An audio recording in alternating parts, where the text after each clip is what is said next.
태초에 하나님께서 하늘과 땅을 창조하셨느니라. 하나님은 세 인격으로 된 분이시다. 아버지 하나님, 아들 하나님, 그리고 성령 하나님.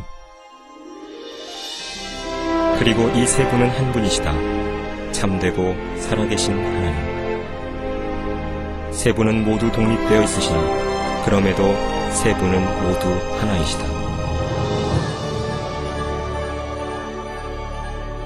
하늘나라에 루시퍼라 불리는 한 아름다운 천사가 있었는데 그는 하나님의 보좌를 지키는 높은 지위를 가지고 있었다.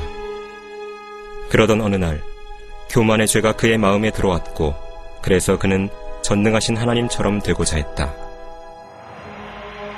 광기로 가득 찬 루시퍼는 수많은 천사들을 꿰어들였고 하늘나라를 차지하려는 자신의 계획에 가담하게 했다. 그러나 루시퍼에게는 커다란 문제가 있었으니 그는 피조된 존재에 불과했던 것이다. 하나님은 루시퍼와 반역한 모든 천사들을 하늘나라에서 쫓아내셨다. 이 타락한 천사들은 마귀들이 되었고 루시퍼는 사탄이 되었다. 그들은 지구 곳곳에 정착했고 그곳은 사탄의 영토가 되었다. 지구는 한 놀라운 드라마의 초점이 되었다. 바야흐로 여러 주인공들 가운데 하나를 출연시킬 때가 된 것이다.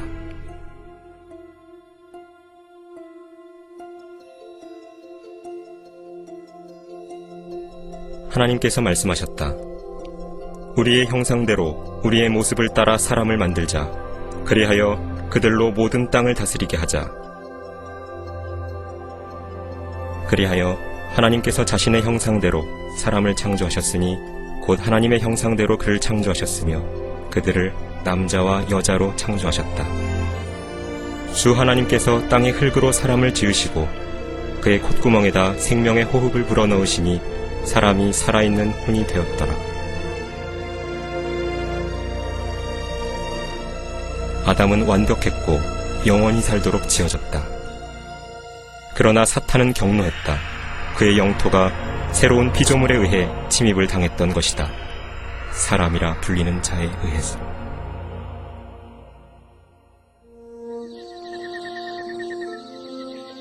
아담은 아름다운 에덴 동산에 살았고 하나님의 아들이 창조하신 모든 동물에게 이름을 지어주었다.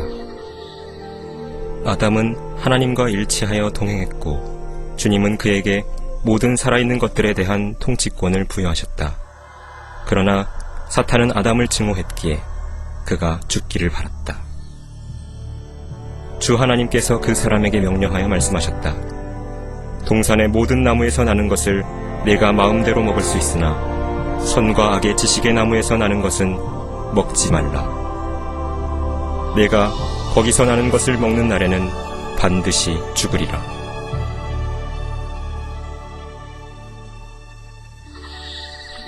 또 주 하나님께서 말씀하셨다.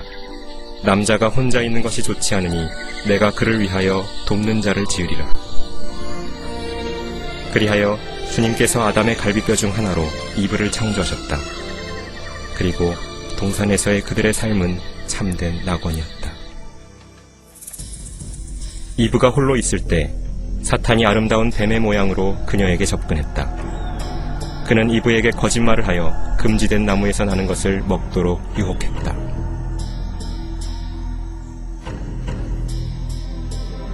이브는 끔찍한 실수를 저질렀다.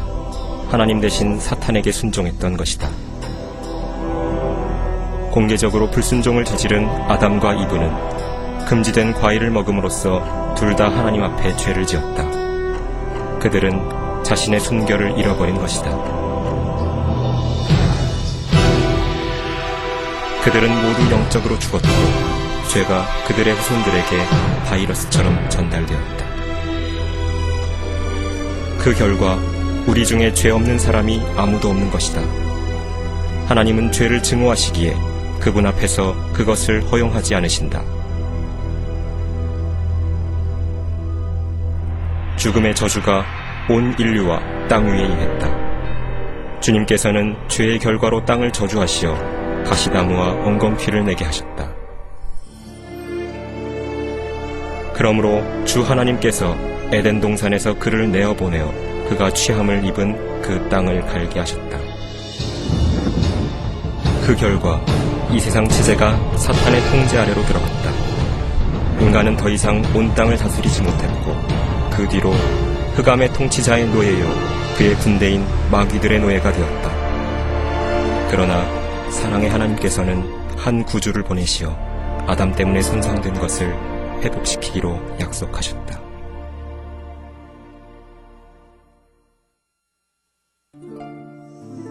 아담과 이브에게는 자녀가 많았다. 아들들 가운데 둘은 카인과 아벨이라 이름지었다. 맏아들인 카인은 악의에 찬 분노로 동생 아벨을 살해했다. 인류는 이미 타락으로 치닫기 시작했다.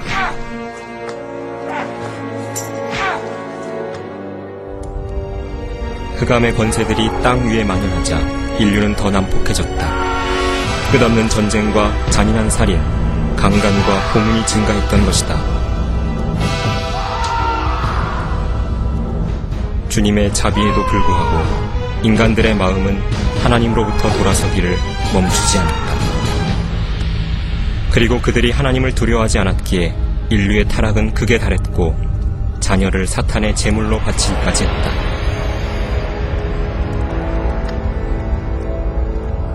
주님을 사랑하는 이를 찾는다는 건 극히 드문 일이었다.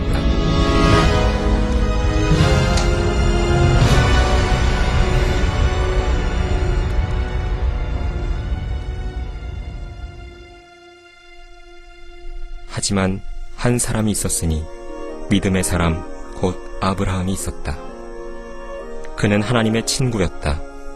주님은 그의 아내가 90살 되던 해에 아들을 주심으로써 아브라함을 축복하셨다. 그것은 기적적인 출생이었다. 그 계보에서 하나님의 선택받은 백성이 나왔으니 바로 이스라엘의 자손들이었다. 시간이 지남에 따라 이스라엘의 자손들은 이집트인들의 노예가 되었고 400년 동안 고된 노예 생활을 했다. 하나님께서는 도움을 구하는 그들의 부르짖음을 들으셨다. 주님은 그들을 사랑하셨고 그들이 주님을 섬기기를 원하셨기에 그들에게 한 구원자를 보내셨다. 그의 이름은 모세였다. 그는 하나님의 말씀을 지상에서 가장 강력한 사람인 이집트의 통치자에게, 막강한 파라오에게 전달했다.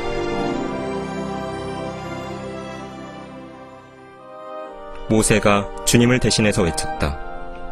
내 백성을 가게 하라. 그러나 파라오는 거절했다. 그리하여 하나님께서는 파라오를 굴복시키려고 이집트에 재앙을 보내셨다. 하나님께서는 모든 물을 피로 바꾸셨다. 물고기가 죽고 강에서는 악취가 났다.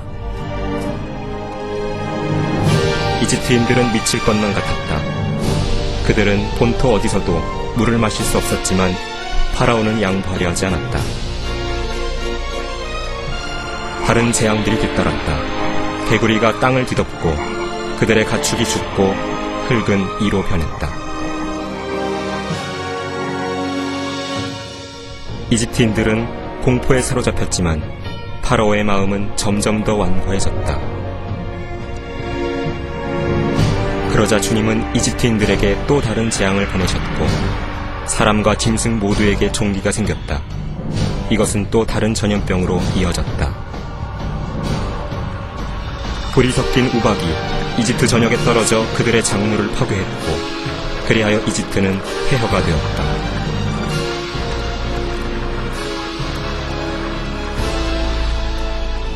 최후의 큰 재앙이 이집트 전역의 모든 첫 태생을 죽이려 하고 있었다. 모세는 이스라엘의 자손에게 경고하기를 어린 양의 피를 문 기둥에 발라 하나님의 마지막 저주로부터 보호를 받아야 한다고 말했다. 주님께서 이집트를 심판하셨다. 한밤중에 주님은 멸망시키는 자와 함께 그 땅을 두루 다니시며 모든 첫 태생을 죽이셨다. 그러나 문 기둥의 피를 보신 주님은 멸망시키는 자가 그 집에 들어가는 것을 허락지 않으셨다. 그냥 지나치신 것이다. 그날 밤 이집트의 각 가정에는 시신들이 생겼다. 나라 전체가 광적인 흥분에 휩싸였고 파라오의 아들까지도 죽어 있었다. 날이 새기 전 파라오는 이스라엘의 자손들을 멀리 데려가서 주님을 섬기라고 모세에게 명령했다. 그리하여 그들은 하나님의 강력한 손 아래서 그곳을 떠났다.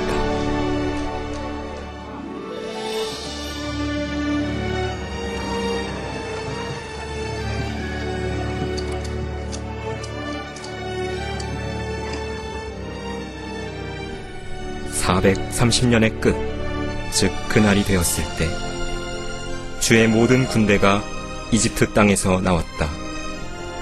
그 밤은 그들을 이집트 땅에서 데리고 나오신 주께 중히 지켜야 할 밤이었다.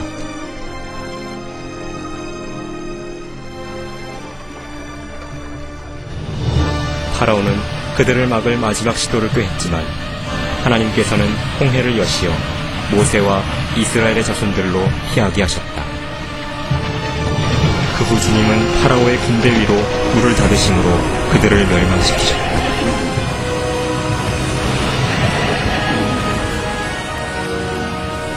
주님께서는 자신의 큰 능력을 보이기 위해 백성들 앞에서 믿을 수 없는 기적을 베푸셨던 것이다. 그 뒤 하나님은 주님의 백성에게 율법, 즉 십계명을 주셨는데 이는 그들을 죄로부터 보호하여 그들의 생애를 인도하기 위함이었다. 그러나 이스라엘의 자손들은 반역했다. 겉으로는 주님을 섬기지만 마음으로는 그렇지 않았던 것이다. 그들은 얼마 안 있어 그 기적들과 자신들이 이집트에서 구원받았다는 사실을 잊었다. 그 결과 하나님은 그들을 다스릴 왕들을 일으키셨다. 그러나 왕들조차 하나님의 눈앞에서 악을 행했다. 그들이 이방의 우상을 섬겼으니 그것들이 그들에게 덫이 되었도다. 정녕 그들이 자기 아들들과 자기 딸들을 마귀들에게 제물로 바쳐 무죄한 피, 즉 자기 아들들과 자기 딸들의 피를 흘려 가나안의 우상들에게 제물로 바쳤으니 그 땅이 피로 오염되었도다.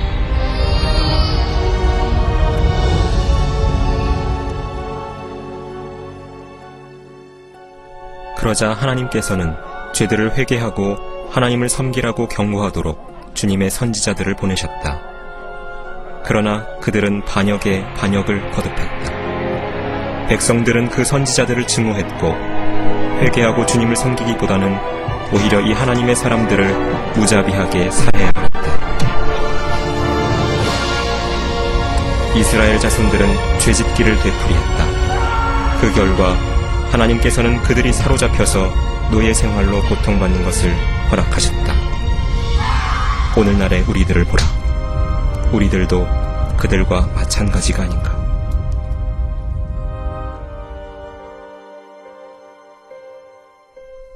온 세상이 거짓말쟁이들과 도둑들과 살인자들과 음행하는 자들로 가득하다.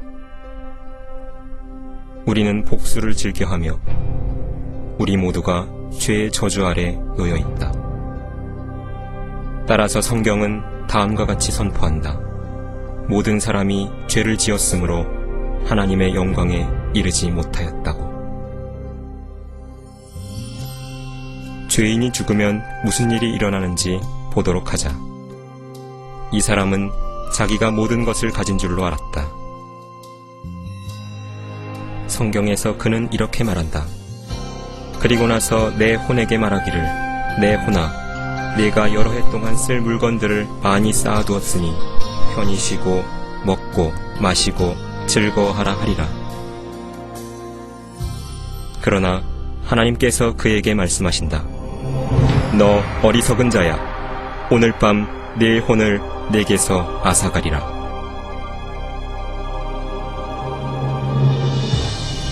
한 번 죽는 것은 사람들에게 정해진 것이고 그 뒤에 심판이 정해져 있다. 그러나 우리는 다 불결한 것 같고 우리의 모든 의는 더러운 걸레 같으며 또 우리는 다 잎사귀처럼 시들며 우리의 죄악은 바람처럼 우리를 옮겨갔나이다. 살아계신 하나님의 손 안으로 떨어지는 것은 두려운 일이라.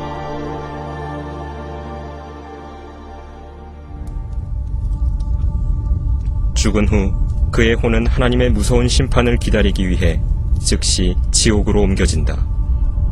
이 모든 것은 그가 하나님의 사랑의 선물인 영원한 생명을 거절했기 때문이다. 그때가 다가오고 있다.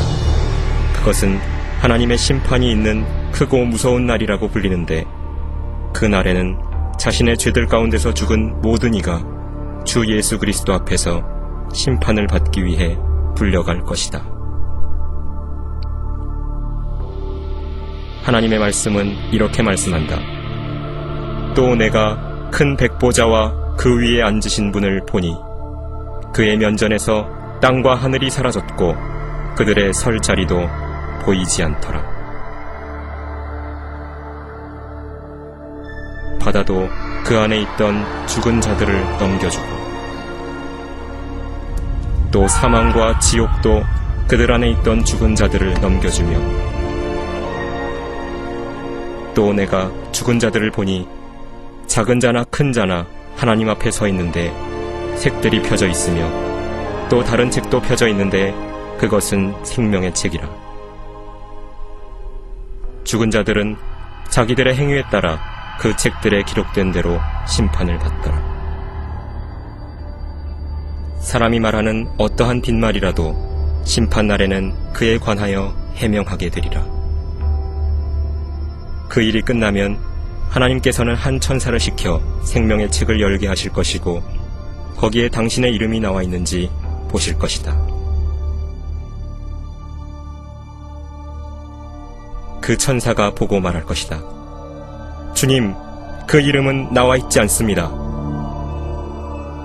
그러면 하나님께서 이렇게 말씀하실 것이다. 너희 저주받은 자들아, 내게서 떠나 마귀와 그의 천사들을 위하여 준비한 영원한 불 속으로 들어가라. 그러므로 이들은 영원한 형벌에 들어갈 것이라. 그러나 의인들은 영원한 생명으로 들어가리라.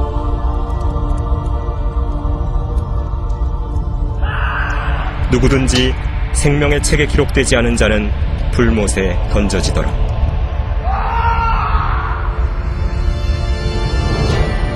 성경은 다음과 같이 말씀한다. 그 고통의 연기가 영원 무궁토록 올라가리라. 누구든지 밤낮 쉼을 얻지 못하리라.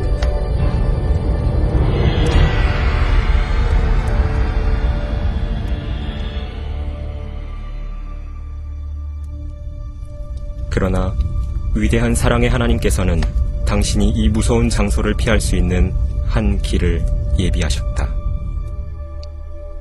주님께서는 아무도 멸망하지 않고 다 회개에 이르기를 원하신다. 하나님은 당신을 사랑하시기에 하늘나라에서 함께 살기를 원하신다. 그래서 주님은 당신이 지옥을 피해 그곳에 갈 수 있는 한 길을 마련해 놓으셨다. 그런데 그 길은 약속된 분, 그 구원자를 통해서 이루어진다. 유대인들은 그들의 메시아이신 그분을 기다렸고 수세기 동안 그분이 오셔서 자신들을 구원해 주실 것을 기도했다. 기원전 760년경 선지자 이사야는 이스라엘 민족에게 이렇게 말했다. 그러므로 주께서 친히 한 표적을 너희에게 주시리라. 보라, 한 처녀가 임신하여 아들을 낳으리니 그의 이름을 임마누엘이라 하리라. 임마누엘은 우리와 함께 하시는 하나님이라는 뜻이다. 사탄은 그 예언을 이해했고 그때부터 계속해서 이스라엘의 모든 처녀들을 면밀히 관찰했다. 세월이 지나 메시아가 탄생하기 전 이스라엘은 또다시 한 이방 세력에게 노예 상태로 매여 있었다. 이번에는 막강한 로마 제국이었다.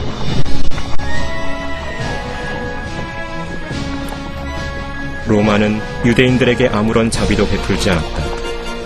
바로 이 암울한 기간에 하나님의 위대한 구원 계획이 시작되었다.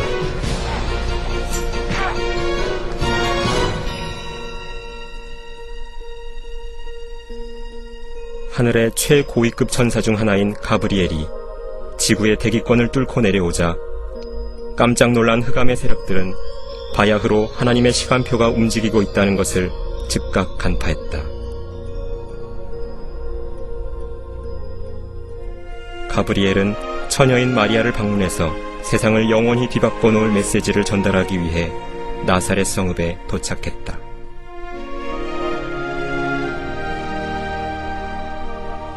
마리아는 천사가 나타나자 몹시 당황했다. 그는 그녀에게 이렇게 말했다. 보라, 네가 너의 태안에 임신하여 한 아들을 낳으리니 그의 이름을 예수라 하라. 그는 위대하게 될 것이며 가장 높으신 분의 아들이라 불릴 것이요 그의 왕국은 무궁하리라. 그러자 마리아가 말했다. 내가 남자를 모르는데 어찌 이런 일이 있을 수 있겠나이까. 성령께서 너에게 임하실 것이며 가장 높으신 분의 능력이 너를 덮으리니 그러므로 너에게서 탄생하실 거룩한 이는 하나님의 아들이라 불리리라. 마리아는 가브리엘을 믿고서 이렇게 말했다. 당신의 말씀대로 이루어지이다.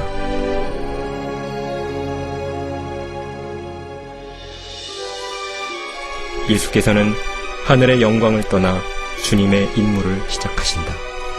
목적지는 나사렛.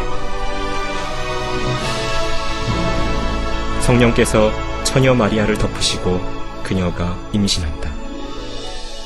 그녀의 몸 안에서 우주의 창조주가 아기로 변형되는 중이다.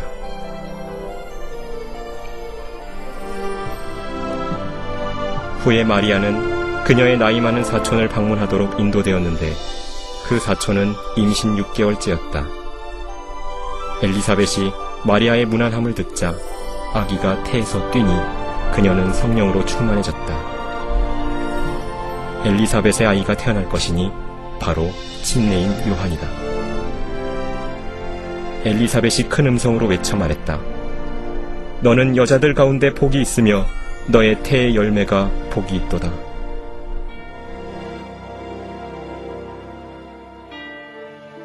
마리아는 요셉과 약혼한 사이였지만 이제 그녀는 아이를 가졌고 유대의 법은 결혼 전에 임신한 모든 처녀에게 죽음을 요구했다. 이것이 마리아에게 가장 큰 문제였다. 보이지 않는 곳에서 사탄은 마리아가 돌에 맞아 죽어 뱃속의 아이가 살해되기를 원했다. 그러나 요셉은 마리아를 사랑했기에 그녀가 공개적인 본이 되는 것을 원치 않았다. 그는 그녀의 안전이 걱정되었고 그래서 은밀히 결혼을 취소하기로 계획했다. 하나님의 천사가 요셉의 꿈속에 나타나 이렇게 말했다. 마리아를 네 아내로 삼는 일을 두려워 말라. 그녀에게 잉태된 아기는 성령으로 된 것이라. 그녀가 한 아들을 낳으리니 너는 그의 이름을 예수라 하라. 이는 그가 자기 백성을 그들의 죄들에서 구원할 것이기 때문이니라. 그 후 요셉과 마리아는 나사렛 성읍에서 결혼했다. 사탄은 로마의 카이사 아우구스토를 움직여 온 세상에 세금을 부과하게 했다. 사탄은 악한 목적으로 이 일을 수행했다. 그러나 그는 그렇게 하여 요셉과 마리아가 베들레헴으로 여행을 떠날 수밖에 없게 함으로써 성경의 예언 성취를 도왔으니 베들레헴은 예수님의 탄생이 있을 것이라고 성경이 말씀한 곳이다. 베들레헴은 또한 요셉이 태어난 곳이었고 그래서 그는 그곳에서 조세 등록을 해야 했다. 마리아는 출산 직전이었다. 사탄은 그 긴 여정에 사고가 일어나기를 바라고 있었다. 그러나 상황은 하나님의 통제하에 있었다.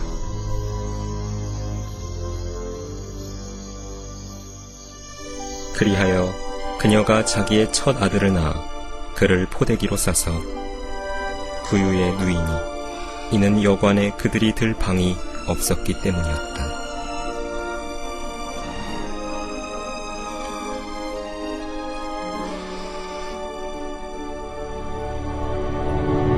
그날 밤 목자들이 근처 들판에서 양떼를 지키고 있었다.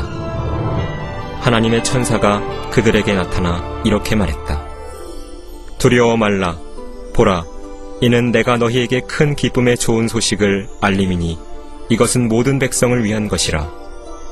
오늘 다윗의 고을에서 너희에게 구주가 나셨으니 그분은 주이신 그리스도시니라.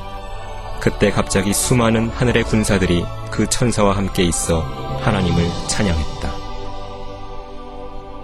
우주의 창조주가 태어난 곳은 다름 아닌 초라한 마국간이었다. 성경은 이렇게 말씀한다.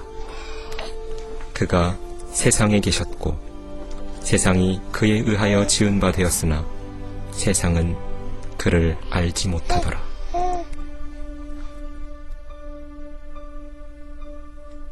성경은 예수님을 이렇게 묘사한다. 태초에 말씀이 계셨고 그 말씀이 하나님과 함께 계셨으니 그 말씀은 하나님이셨느니라. 그 말씀이 태초에 하나님과 함께 계셨느니라. 만물은 그에 의하여 지은 바 되었으며 이미 지음받은 것 가운데 그가 없이 지어진 것은 아무것도 없더라.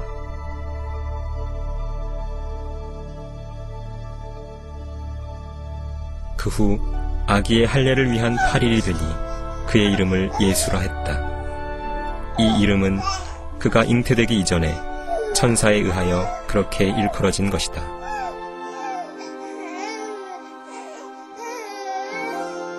유대인의 율법에 따라 마리아는 속죄물로 산비둘기 2마리를 신실하게 바쳤다. 비록 하나님께서 그토록 고결한 영예를 위해 마리아를 선택했을지라도 마리아는 자신이 죄인이란 것을 알았고 그녀의 아이인 예수가 그녀의 구주가 될 것임을 깨달았다.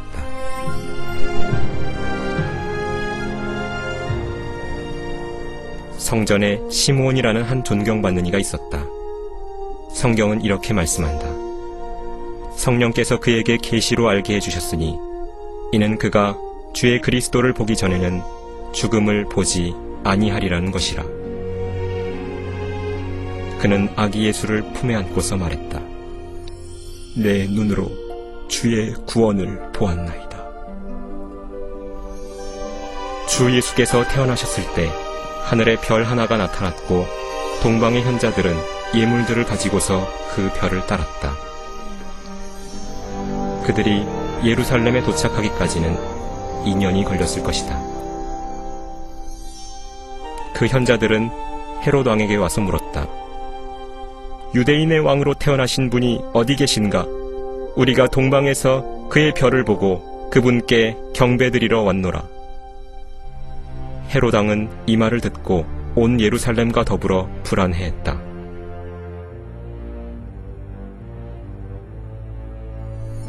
그가 백성의 모든 대제사장들과 서기관들을 함께 모으고 그리스도가 어디서 태어나겠느냐고 물으니 그들이 유대의 베들레헴이라고 말했다. 그들이 왕의 말을 듣고 길을 떠났는데 보라, 동방에서 보았던 그 별이 그들을 앞서가다가 어린아이 있는 곳 위에 와서 멈추었다.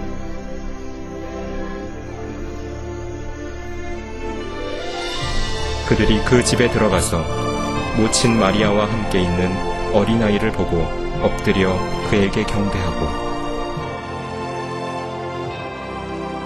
보물함을 열어 황금과 유향과 모략을 예물로 드렸다.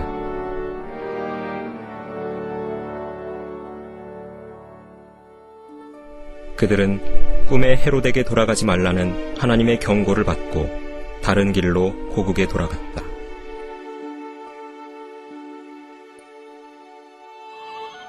그들이 떠난 후 보라, 주의 천사가 꿈에 요셉에게 나타나 이렇게 말했다. 헤롯이 그 어린아이를 찾아서 죽이려고 하니 일어나 어린아이와 그의 모친을 데리고 이집트로 피하여 내가 네게 말할 때까지 거기 있으라.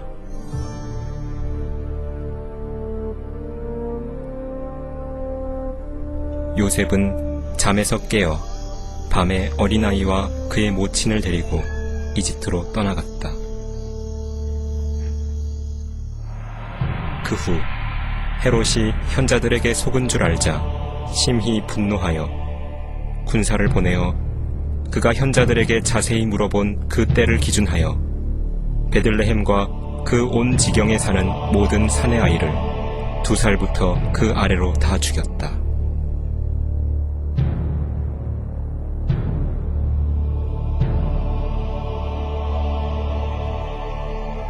이는 선지자 예레미야를 통하여 다음과 같이 말씀하신 것이 이루어진 것이다. 라마에서 슬퍼하고 울며 크게 애곡하는 소리가 들렸으니 라헬이 자기 자식들을 위하여 우는 것이요 그녀가 자식들이 없으므로 위로받기를 원치 아니하였도다.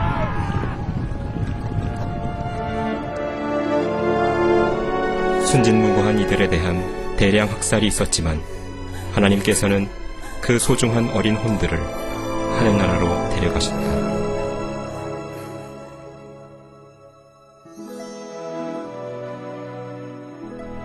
헤롯 왕이 죽은 후 그 가족은 나사렛으로 다시 돌아왔다. 아기가 자라매 영 안에서 강건해지고 지혜로 충만하며 또 하나님의 은혜가 그의 위에 있었다. 해마다 6월절이면 그의 부모는 예루살렘에 갔다. 그가 12살 되었을 때에도 그들은 그 명절의 관례에 따라 예루살렘에 올라갔다.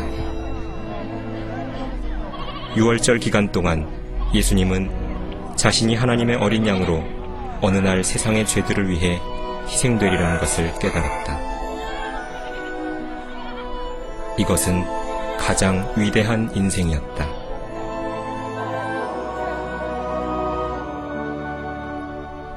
명절이 끝나자 예수님은 가족과 집으로 돌아가는 대신 박사들과 함께 큰 성전에 앉아 그들에게서 듣기도 하고 묻기도 하셨다. 사탄은 자신의 원수를 주시했고 그분의 말씀을 들었다. 박사들은 주님의 명철과 답변들에 깜짝 놀랐다.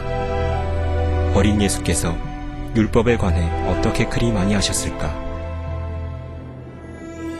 그것은 간단했다. 바로 그분 자신이 그로부터 1500년 전 자신의 영광 속에서 그 율법을 시내산의 모세에게 주셨던 것이다. 요셉과 주의 모친이 예수님을 발견하자 그들이 그를 보고 깜짝 놀라며 그의 모친이 그에게 말했다. 아들아, 어찌하여 우리에게 이렇게 하였느냐? 주께서 그들에게 말씀하셨다. 어찌하여 나를 찾으셨나이까? 내가 나의 아버지의 일을 해야 될 줄을 알지 못하셨나이까? 예수께서는 지혜와 키가 자라고 하나님과 사람의 총회 속에서 자라가시더라. 수년 후 침례인 요한은 그가 선지자인가 하는 질문을 받았다. 그는 그들에게 대답하며 이렇게 말했다. 나는 물로 침례를 주지만 너희가 알지 못하는 한 분이 너희 가운데 서 계시는데 내 뒤에 오시는 그분은 나보다 앞선 분이며 나는 그분의 신발끈을 풀 자격도 없느니라.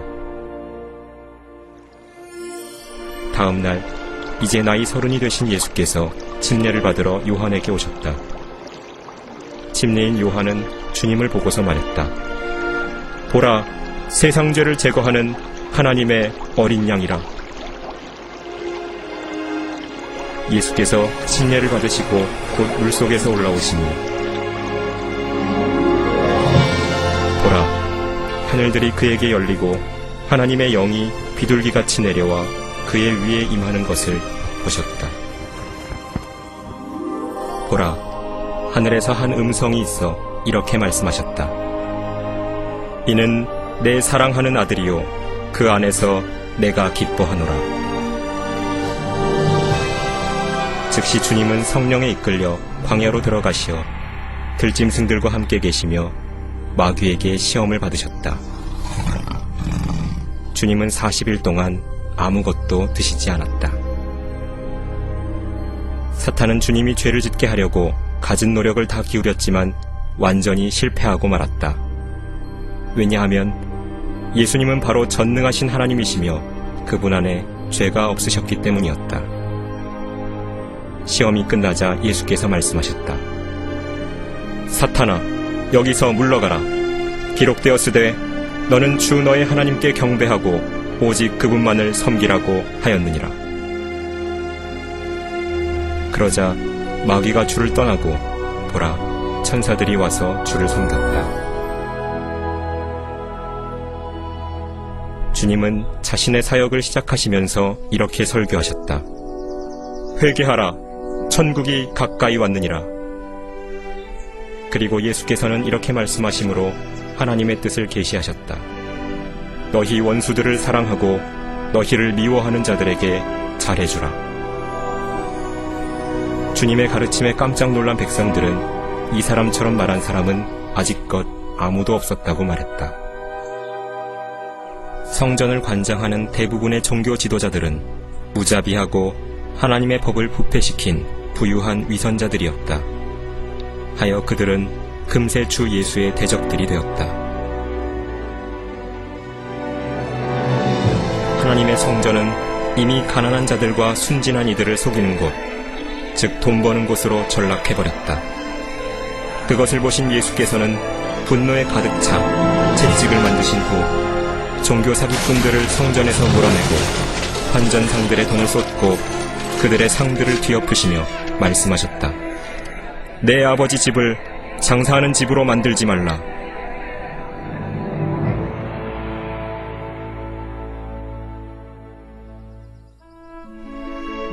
예수께서는 위대한 기적을 행하는 분이셨다. 성경은 이렇게 말씀한다. 보라, 한 문둥병자가 나와서 주께 경배드리며 말씀드리길, 주여, 주께서 원하시면 저를 깨끗게 하실 수 있나이다 라고 하니 예수께서 손을 내밀어 그를 만지며 말씀하시기를, 내가 원하노니 깨끗해지라고 하시니 즉시 그의 문둥병이 깨끗해지더라. 주님께서는 자신을 따르는 굶주린 무리를 가엾게 여기셨고 그분의 능력으로 기적을 행하시어 물고기 2마리와 빵 5덩어리로 5,000명의 남자와 그들의 가족을 먹이셨다.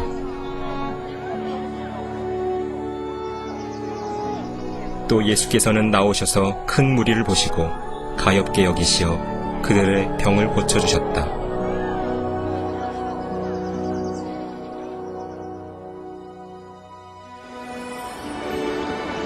어느 날 밤 예수께서는 물 위를 걸으심으로 주의 제자들을 놀라게 하셨다. 주님은 그들에게 이렇게 말씀하셨다. 기운을 내라, 내니 두려워 말라.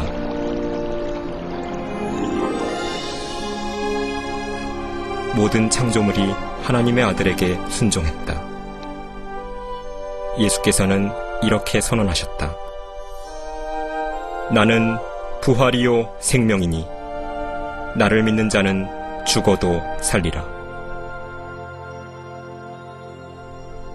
자신의 권세를 증명하시려고 주님은 나흘 동안 죽어있던 나사로의 무덤에 오셨다.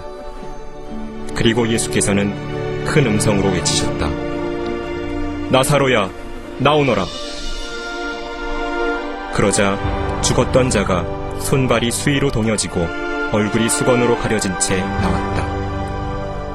그리고 예수께서 죽은 자도 살리실 수 있다는 소식이 곳곳으로 퍼져나갔다. 저녁이 되었을 때에 사람들이 주께로 마귀에게 사로잡힌 자들을 많이 데려왔으니 주께서 말씀으로 그 영들을 쫓아내시고 병든 자들을 모두 고쳐주셨다. 보통 사람들은 예수님을 찬양했다. 주님의 가장 큰 반대자들은 종교 지도자들이었다. 그들은 주님의 권세가 사탄으로부터 나오는 것이라며 주님을 고소했다. 그러나 예수께서는 그들에게 다음과 같이 말씀하셨다.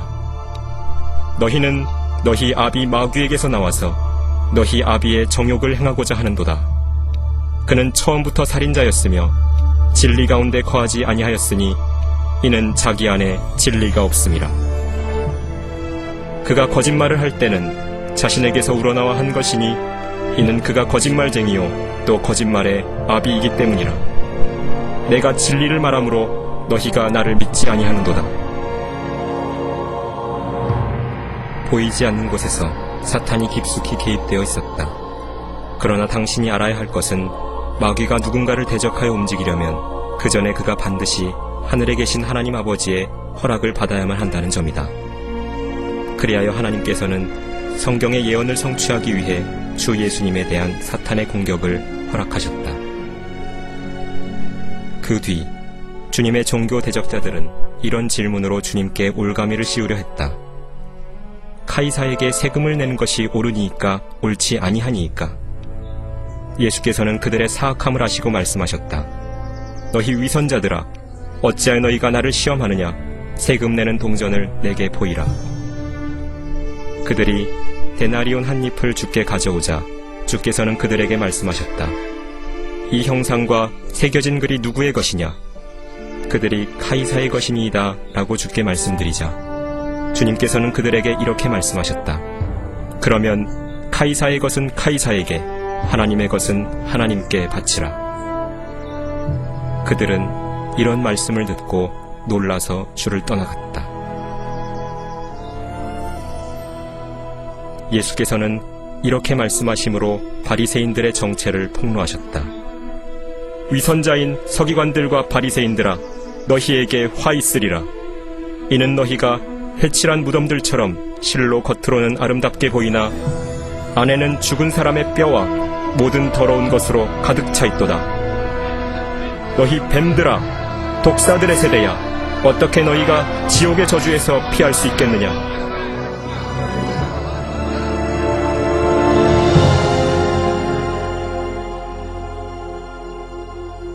예수께서 말씀하셨다. 하나님께서 자기 아들을 세상에 보내신 것은 세상을 정죄하려 하심이 아니요 그를 통하여 세상이 구원받게 하려 하심이라. 아들을 믿는 사람은 정죄를 받지 아니하나 믿지 않는 사람은 이미 정죄를 받은 것이라. 이는 그 사람이 하나님의 독생자의 이름을 믿지 않았기 때문이라.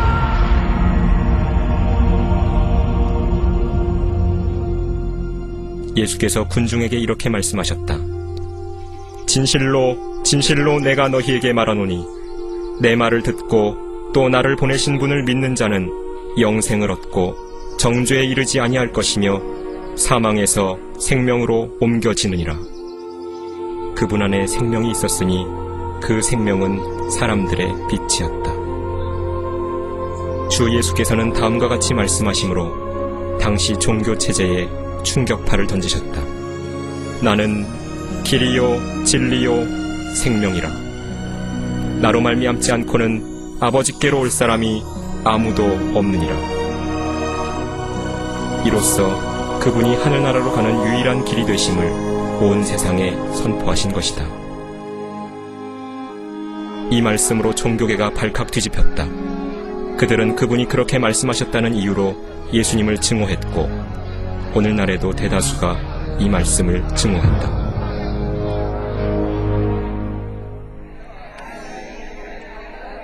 메시아의 사역은 막바지에 다다르고 있었다. 선지자 다니엘은 메시아께서 호산나 함성 가운데 예루살렘에 입성하실 정확한 날을 예언했다. 그러나 예수께서는 그들이 일주일도 안 되어 그를 십자가에 처형하소서라고 외칠 것을 아셨다. 사탄은 종교 지도자들을 움직여 자신의 철천지 원수의 죽음을 계획하는 데 바빴다. 말하자면 그와 그의 천사들을 하늘나라 밖으로 쫓아낸 분이 바로 예수 그리스도이셨던 것이다. 제자들은 예수님께서 하신 승리의 예루살렘 입성 때문에 여전히 흥분을 감추지 못했고 주님이 곧 왕이 되실 거라 믿고 있었다. 그러나 6월절 저녁 만찬 때 예수께서는 자신이 곧 피 흘리고 죽을 것을 설명하셨다. 그리고 나서 예수께서는 곧 일어날 일의 상징으로 약간의 빵과 포도즙을 집으셨다. 주님은 빵을 쪼개셨는데 이는 십자가에서 찢겨질 주님의 몸을 나타낸 것이었다. 그 후 주님은 그들에게 포도즙을 주셨으며 이는 주님이 흘리실 피를 상징했다. 주님은 이 의식을 그분이 다시 오실 때까지 행하게 하셨다.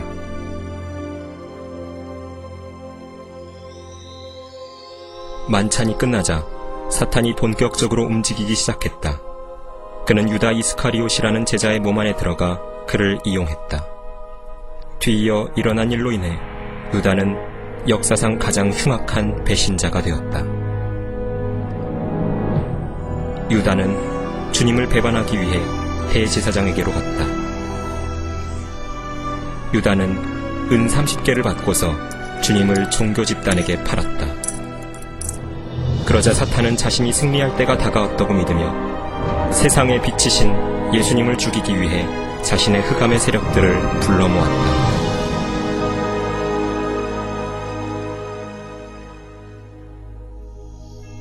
그날 밤 예수께서는 제자들을 겟세마네 동산에 데려가셨고 홀로 기도하시려고 그들을 뒤에 남겨두셨다. 성경은 이렇게 말씀한다.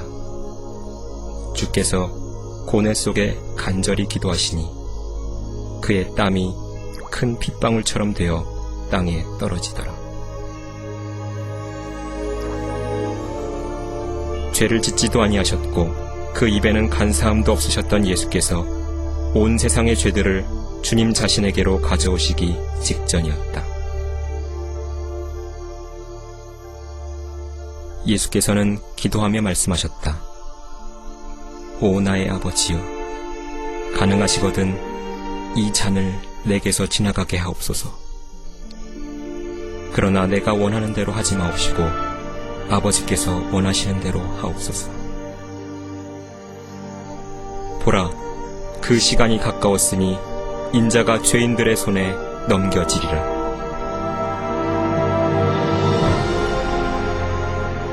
주께서 아직 말씀하고 계실 때 곧 12 가운데 하나인 유다가 왔고 대제사장들과 서기관들과 장로들에게서 온 큰 무리가 칼과 몽둥이를 가지고 그와 함께 있었다.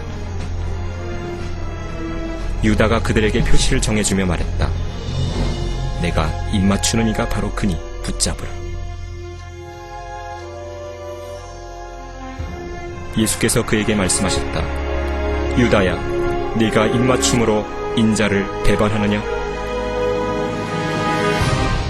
그러자 그들이 와서 예수께 손을 대어 붙잡았다. 그런데 보라, 예수와 함께 있던 사람들 중 하나가 손을 펴서 자기 칼을 빼어 대제사장의 종을 쳐서 그의 귀를 잘라버렸다. 그러나 예수께서 그의 귀를 만져서 고쳐주셨다. 그리고 그들에게 말씀하셨다. 내 칼을 도로 그 집에 꽂으라. 칼을 가지는 자들은 모두 칼로 망하리라. 예수께서는 하늘에 계신 그의 아버지께 청하면 12군단이 넘는 천사들을 보내어 그분을 구하실 수 있음을 상기시키셨다. 그리하면 72,000명 이상의 천사들이 올 것이다. 그러나 예수께서는 천사들이 지켜주는 것을 허락하지 않으셨다. 이는 성경을 성취하기 위해 자신이 십자가에 처형되어야 하셨기 때문이다. 주님이 체포되셨을 때 사탄은 기뻐했다. 그의 철천지 원수가 무방비 상태였기 때문이다. 마귀가 복수할 순간이 이른 것이다.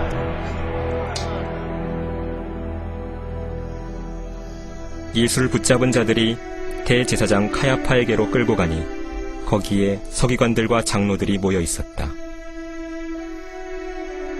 대제사장들과 장로들과 온 공회가 예수를 사형에 처하려고 그에 대한 거짓 증거를 찾았다. 그들은 예수께 이런 질문을 던졌다. 네가 복되신 분의 아들 그리스도냐? 예수께서 대답하셨다. 그렇다. 그러자 대제사장이 자기 옷을 찢으며 말했다. 저 사람이 하나님을 모독하였으니 우리에게 무슨 증인들이 더 필요하리요? 보라, 너희는 방금 그가 하나님을 모독하는 것을 들었도다. 너희는 어떻게 생각하느냐? 그들은 대답하여 말하기를 그는 사형에 해당한다 라고 말했다. 그들은 주의 얼굴에 침을 뱉고 주먹으로 치며 또 어떤 자들은 손바닥으로 때리며 주를 결박한 후 끌고 가서 총독 폰티오 빌라도에게 넘겨주었다.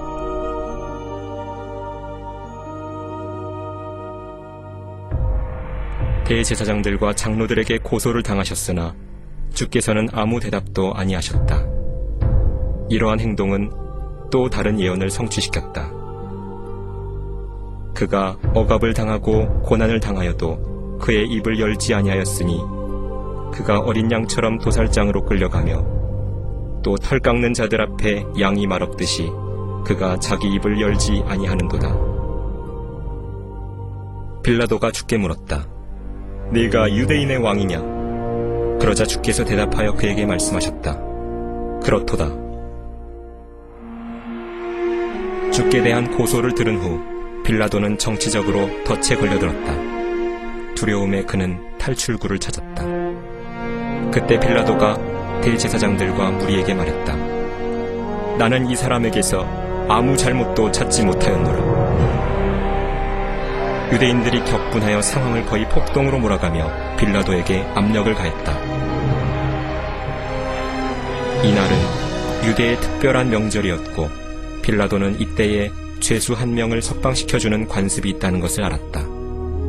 빌라도는 예수께서 풀려나시기를 원했다. 그런데 병사들이 바라바라는 살인자를 사람들 앞에 데려왔다. 그들은 그와 주 예수 가운데 한 사람을 택하려 한다. 빌라도는 누가 풀려나야 하는지를 군중에게 물었다. 그리스도냐 바라바냐. 그러나 놀랍게도 그들은 모두 한 입으로 소리쳤다. 그 사람이 아니라 바라바라, 바라바. 빌라도는 유대인의 왕이라고 불리는 자를 어떻게 해야 하는지 물었고 군중은 소리쳤다. 그를 십자가에 처형하소서. 빌라도는 예수께서 죽을 만한 일을 하지 않았다는 것을 알았다. 그는 예수님을 채찍질하면 군중이 만족할 것이고 그래서 주님을 풀어줄 수 있으리라 생각했다. 그리하여 예수께서는 채찍을 맞기 위해 병사들에 의해 끌려가셨다. 그러나 주 예수께서는 상황을 완전히 손에 쥐고 계셨다. 십자가 처형을 향한 각각의 단계는 하늘에 계신 아버지 하나님과 아들 하나님, 성령 하나님께서 땅이 형성되기 이전에 미리 계획해 놓으신 것이었다. 그들은 머리 위 들보에 구주의 양손을 메고서 그분을 채찍질함으로써 내가 치는 자들에게 내 등을 맡겼도다 라는 예언을 성취시켰다. 예수께서는 그들을 막을 권세가 있었지만 주님은 그들의 행위를 기꺼이 허락하셨다. 대개 가죽 채찍에는 쇠조각과 납덩어리, 날카로운 뼈조각들이 붙어 있었다. 등은 물론 엉덩이와 다리에도 채찍질이 가해졌다.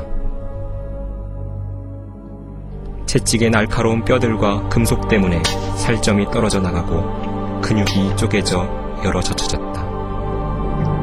얻어맞은 동맥들에서 피가 튀기도 했다. 대부분의 희생자들은 이렇게 맞는 것만으로 숨을 거두었다. 그러나 그는 우리의 허물로 인하여 상처를 입었고 그는 우리의 죄악으로 인하여 상하였도다. 우리의 화평을 위한 징계가 그에게 내려졌고 그가 맞은 채찍으로 우리가 치유되었도다.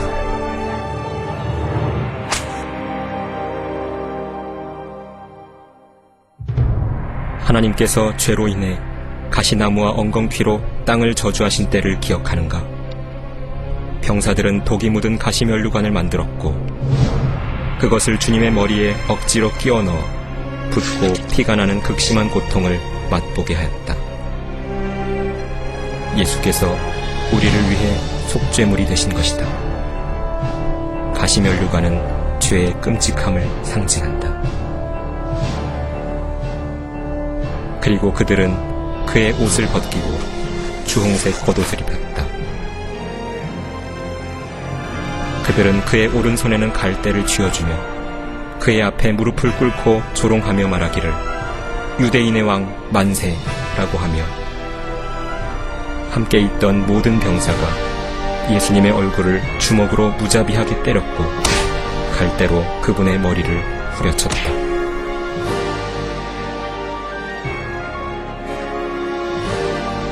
그들은 하나님의 어린 양에게 침을 뱉어 성경을 성취시켰다. 내가 치욕과 침뱉음으로부터 내 얼굴을 숨기지 아니하였도다. 그는 사람들에게 멸시받고 거부되었으며 슬픔의 사람이요 질고에 익숙한 사람이라. 예수께서 치리자인 폰티오 빌라도에게 다시 보내지자 그는 자신만이 예수를 십자가에 처형하고 놓아줄 권세가 있다고 자랑했다. 그러나 주님은 대답하셨다. 위에서 내게 주신 것이 아니라면 너는 나를 대적할 아무런 권세도 갖지 못하였을 것이니라. 예수께서는 일찍이 말씀하시기를 내가 생명을 다시 얻기 위해 나의 생명을 내어놓느니라. 아무도 생명을 내게서 빼앗을 자가 없으나 내 스스로 그것을 내어놓느니라고 하셨다. 그때부터 빌라도는 주님을 풀어줄 국리를 찾았다. 그러나 유대인들이 이렇게 말하며 소리쳤다. 당신이 이 사람을 놓아주면 당신은 카이사의 친구가 아니니이다. 자신을 왕이라고 하는 자는 누구나 카이사를 대적하여 말하는 것이니이다. 사탄은 군중의 감정을 자극하여 예수님을 철저히 증오하게 했다. 사탄은 자신이 상황을 완전히 쥐고 있다고 믿었다. 그러나 그렇지 않았다. 자신도 모르게 사탄은 하나님의 손 안에서 꼭두각시 역할을 한 것이다. 그는 자신의 행위가 성경의 예언을 성취하고 있다는 것을 완전히 망각하고 있었다. 마지막으로 빌라도는 말했다. 너희의 왕을 보라. 그러나 대제사장이 말했다. 카이사 외에는 우리에게 왕이 없나이다. 군중은 계속 소리쳤다. 그를 십자가에 처형하소서. 그를 십자가에 처형하소서. 그리하여 상황을 통제할 수 없게 된 빌라도는 물을 가져다 무리 앞에서 손을 씻으며 말했다. 나는 이 의로운 사람의 피에 대하여 무죄하니라. 그러자 모든 백성이 대답하여 말했다. 그의 피를 우리와 우리 자손에게 돌리라. 하나님은 그들의 말을 그대로 들으셨고 그들은 그 이후로 계속해서 고난을 겪었다.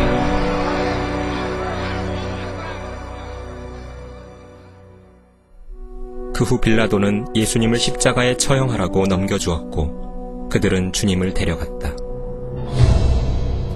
주님은 살이 잘게 찢어져 너덜거린 채로 45kg이 넘는 십자가를 600m 떨어진 처형 장소인 골고다까지 지고 가라는 명령을 받으셨다.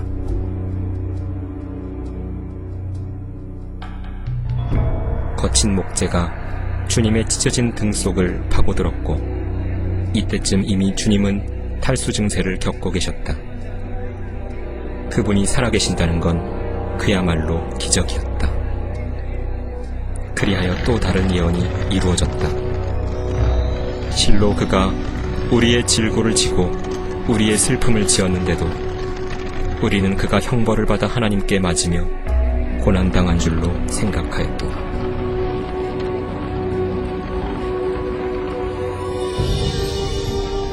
또 다른 예언이 이루어졌다. 내가 치는 자들에게는 내 등을, 머리카락을 뽑는 자들에게는 내 뺨들을 맡겼도다. 내가 치욕과 침뱉음으로부터 내 얼굴을 숨기지 아니하였도다.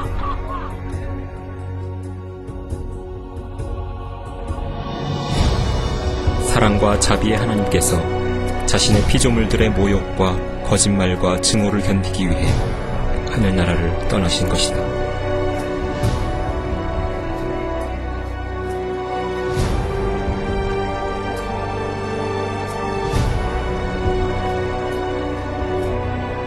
천사들은 두려움 가운데 지켜보았다.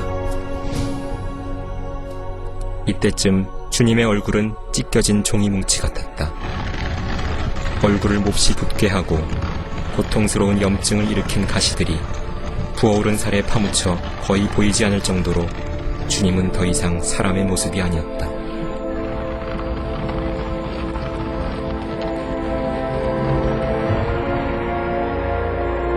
이 일이 일어나기 수백 년 전에 시편 기록자는 주 예수님에 관해 다음과 같이 예언했다. 개들이 나를 애워싸고 악인의 무리들이 나를 둘러쌌으며 그들이 내 손과 내 발을 찔렀나이다. 예수께서도 친히 이렇게 말씀하셨다.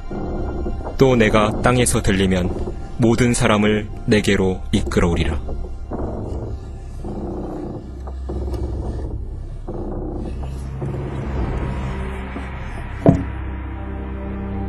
사람이 친구들을 위하여 자기 생명을 내어놓는 것보다 더 위대한 사랑은 없다. 주와 함께 강도 2명을 십자가에 못 박으니 한 사람은 주의 오른편에 또 한 사람은 주의 왼편에 있었다. 그리하여 그가 범죄자들과 더불어 헤아림을 받았다고 말한 성경이 이루어졌다. 병사들은 주님의 옷을 두고 도박을 벌였다. 온유하신 예수께서는 온 세상이 보는 앞에서 벌거벗겨지시어 더 심한 굴욕을 당하셨다. 예수께서는 자신을 고문하는 자들을 보시고 기도하셨다. 아버지여, 저들을 용서해 주옵소서. 그들은 자기들이 하는 것을 알지 못하나이다. 구경꾼들은 이렇게 말했다. 네 자신을 구원하여 십자가에서 내려오라. 대제사장들도 서기관들과 더불어 이와 같이 그들 가운데서 조롱하며 말했다. 그가 남은 구원하면서도 자기 자신은 구원할 수 없도다. 이스라엘의 왕 그리스도여, 십자가에서 지금 내려와 보라. 그러면 우리가 보고 믿으리라.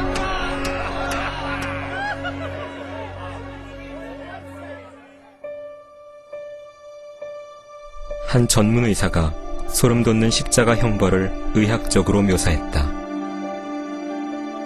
이것은 인간이 직면할 수 있는 가장 고통스러운 죽음이었습니다. 그분은 스스로를 지탱해야 숨을 쉴 수 있었습니다.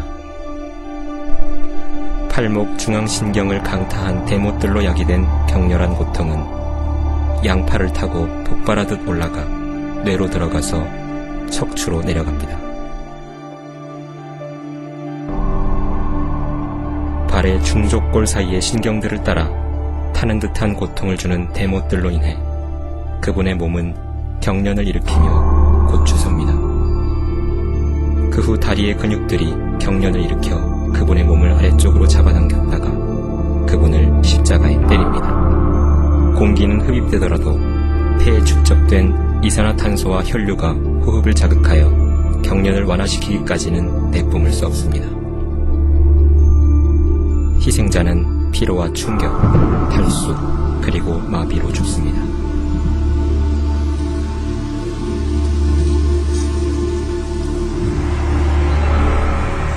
심장은 탁한 피를 펌프질할 능력이 거의 없습니다.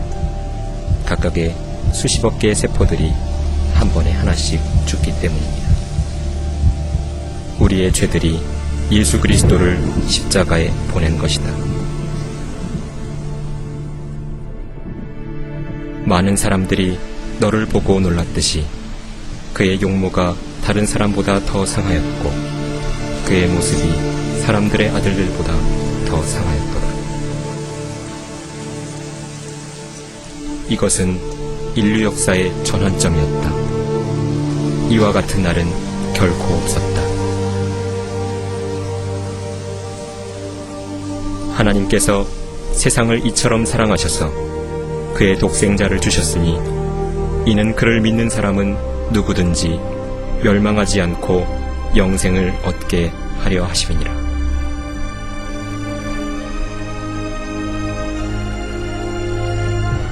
예수께서 십자가에 흘리신 피는 인간의 피가 아니었다. 그것은 하나님의 보혈이었으며 오직 그것으로만 우리 죄들을 씻어낼 수 있었다.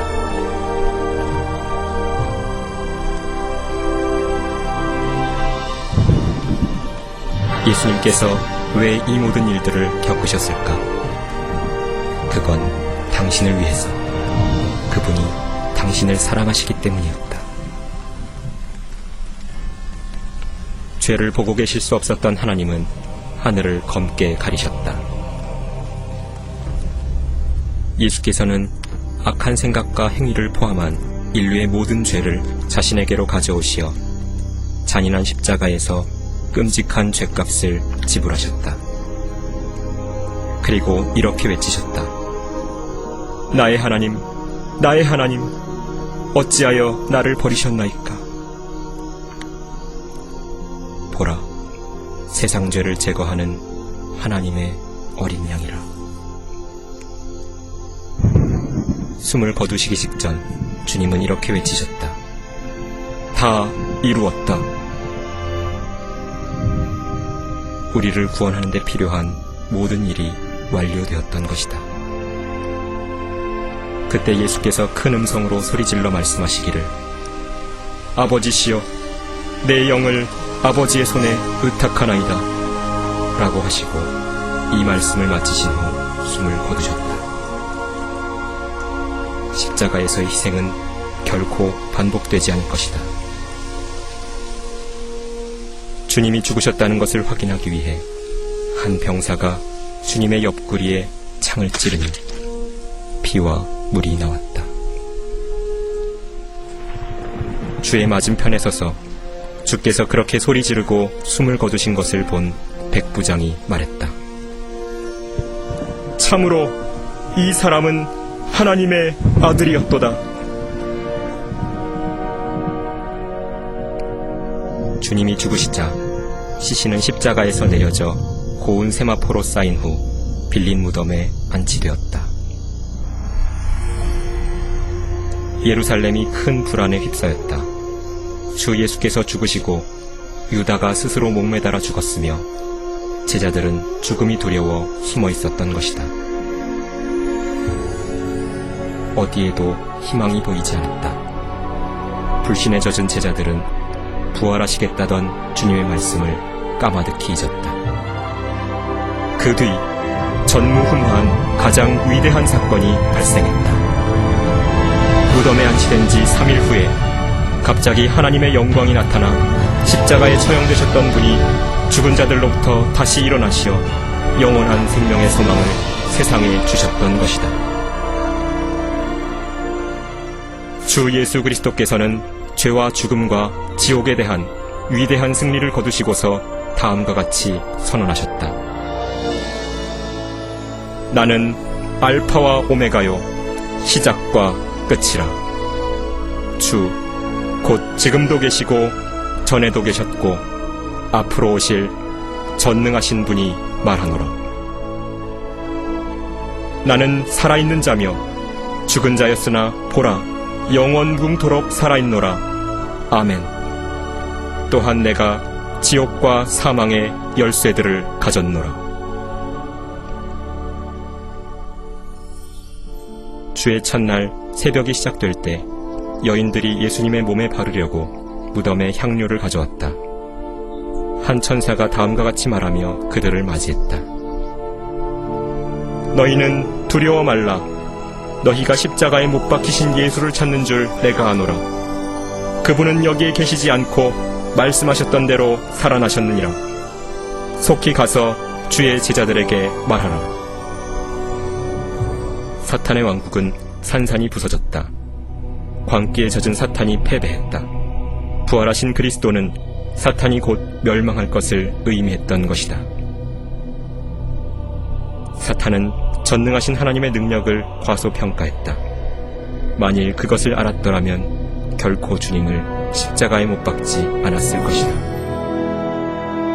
부활하신 주님을 500명의 증인이 보았고 주님의 제자들은 뛸 듯이 기뻐했다.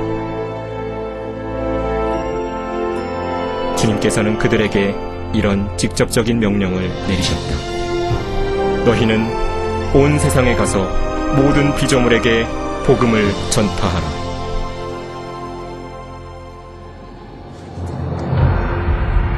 이제 자세히 지켜보십시오.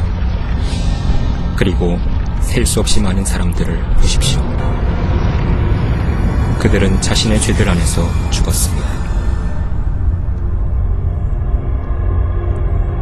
예수님은 하늘을 떠나시어 사람들에게 지옥과 심판을 경고하실 정도로 그들을 사랑하셨습니다. 주님은 그들의 죄들을 씻기 위해 그분의 고귀한 피를 흘려주셨습니다.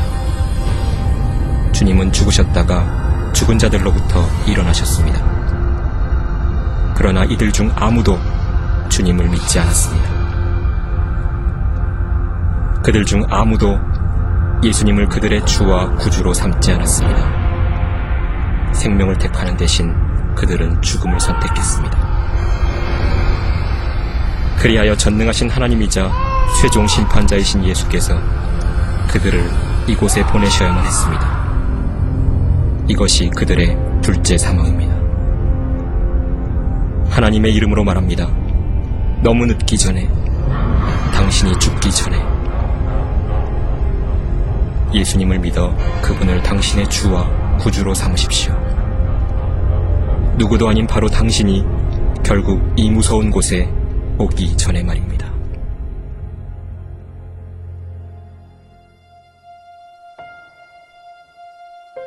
하늘나라로 돌아가시기 전 예수께서는 주님을 영접하는 모든 이에게 다음과 같은 놀라운 약속을 하셨습니다. 너희는 마음에 근심하지 말라. 너희가 하나님을 믿으니 또한 나를 믿으라. 내 아버지 집에는 많은 저택들이 있느니라. 그렇지 아니하면 내가 너희에게 말하였으리라. 나는 너희를 위하여 처소를 마련하러 가노라. 내가 가서 너희를 위하여 처소를 마련하면 다시 와서 너희를 내게로 영접하여 내가 있는 그곳에 너희도 있게 하리라.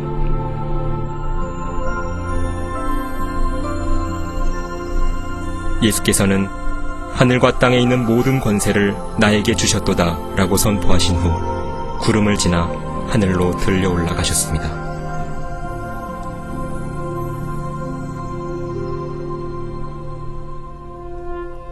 사랑하는 여러분, 이것은 어떤 이야기보다도 위대한 이야기입니다. 예수님은 참으로 세상의 빛이십니다.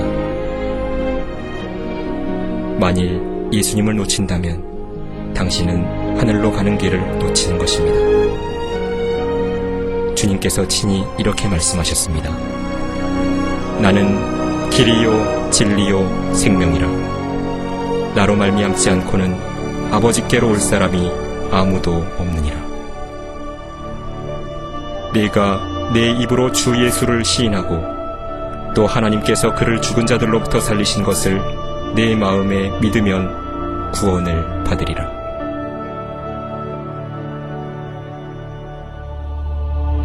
비록 사탄이 패배한 적이라 할지라도 하나님께서는 그에게 이 세상 체제를 다스리도록 허락하셨는데 이 세상은 완전히 타락했습니다. 사탄은 사람들의 마음과 정신을 가려 하나님의 복음을 보지 못하게 하려 합니다. 그래서 수많은 이들이 속고 있는 것입니다. 종교는 당신의 혼을 파멸시키는 여러 방법 중 하나입니다. 그러나 예수께서는 당신의 혼을 구원하기 위해 오셨습니다. 사탄에게는 부처의 가르침을 따르는 무리가 있지만 부처는 죽었습니다. 그는 능력이 없어 구원할 수 없으니 이는 그가 사람에 불과하기 때문입니다. 고대의 이방 종교들은 하늘의 여왕이라 알려진 아스타르테를 경배했습니다.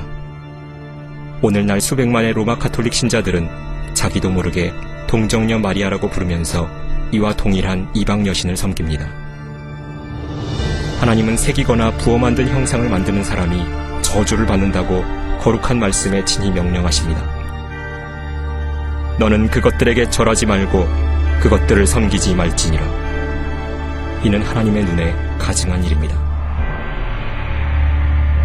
사탄의 걸작 중 하나는 이슬람입니다. 역사는 알라가 고대 중동의 월신에 불과했다고 증명합니다. 모하메드는 주와 구주이신 예수 그리스도를 거절함으로써 지옥으로 운명지워졌습니다. 마귀는 경배할 수백만의 거짓 신을 인류에게 제공했습니다. 인류는 자신의 사악한 상상력을 동원해 벌레로부터 바위, 강, 손으로 만든 우상, 그리고 심지어 사탄 자체에 이르기까지 모든 것을 숭배해왔습니다.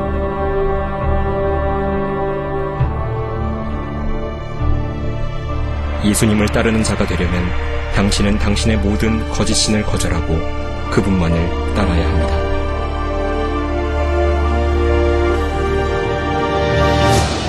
불못은 주 예수 그리스도가 자신의 구주이기를 거절한 모든 일을 위한 마지막 장소입니다.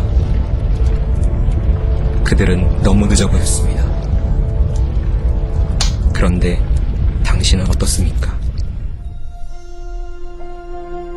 당신이 예수님을 영접한다면 놀라운 새 삶이 다음과 같이 시작됩니다. 하나님은 당신을 축복하시어 당신의 모든 삶을 변화시키고 새로운 마음을 주실 것입니다. 당신의 모든 문제가 다 사라지지는 않을 것이나 당신을 위하시는 그분이 짐을 대신 지어주실 것입니다. 너희의 염려를 다 하나님께 맡기라. 이는 그분께서 너희를 돌보심이니라. 그리고 장차 당신이 당신의 놀라운 구주 앞에서는 최고의 순간이 이를 것이고 주님은 당신에게 이렇게 말씀하실 것입니다. 잘하였도다. 착하고 신실한 종아. 내 주인의 기쁨에 동참하라. 하나님은 당신을 사랑하시기에 당신이 불타는 지옥에서 구원받도록 이곳에 인도하셨습니다. 예수님께서 당신의 마음에 들어오시길 원한다면 주님께 요청해야 합니다. 자, 다음의 내용을 진심으로 따라하시기 바랍니다. 주님, 저는 제가 죄인이며 용서가 필요하다는 것을 깨달았습니다. 저는 그리스도께서 저를 위해 죽으시고 죽은 자들로부터 살아나신 것을 믿습니다. 예수님, 이제 회개합니다. 죄로부터 기꺼이 돌이키겠습니다.